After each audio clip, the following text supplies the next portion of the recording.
But in the center stood a towering spiral structure, resembling a DNA helix, stretching deep into the moon's core. Translucent tubes spiraled along its length, each containing suspended lifeforms, six-limbed, semi-transparent beings with glowing neural networks beneath their skin. It was as if they'd slept for centuries, awaiting a signal. Commander Ruiz approached, his voice shaky, yet disciplined.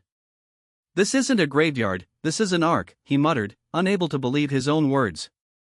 The base's architecture, the alien beings, the spiral structure all pointed to one conclusion: this wasn't merely a moon base. It was an ancient preservation facility. A backup plan in case a species faced extinction to preserve their DNA, technology, and history. Maya activated her palm scanner. The moment she initiated the DNA sequence, another pulse wave rippled through the structure. The beings in cryostasis began to stir. Their glowing eyes opened slowly. And within those eyes, reflections of Earth itself shimmered, as though reminding them that this world was never solely theirs. From the ceiling, a projection activated the moon's surface, Earth's continents, and an unknown planet displayed in a holographic array. Then, a message transmitted directly into their minds. First cycle complete.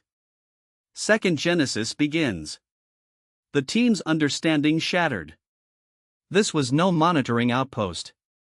It was a countdown, an evolutionary reset switch. When a species reaches its limits, these beings awaken.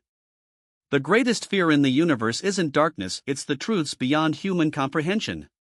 When Dr. Maya Asif gazed upon the holographic map emanating from the spiral structure, her heart understood instantly: this wasn't a mere research station. Buried beneath the moon's surface was a trigger, not a metaphor, but a biological reboot mechanism. Second Genesis wasn't poetic language, it was a system. Designed to activate when a planet's civilization decayed, when life peaked, then began to decline, the system would engage.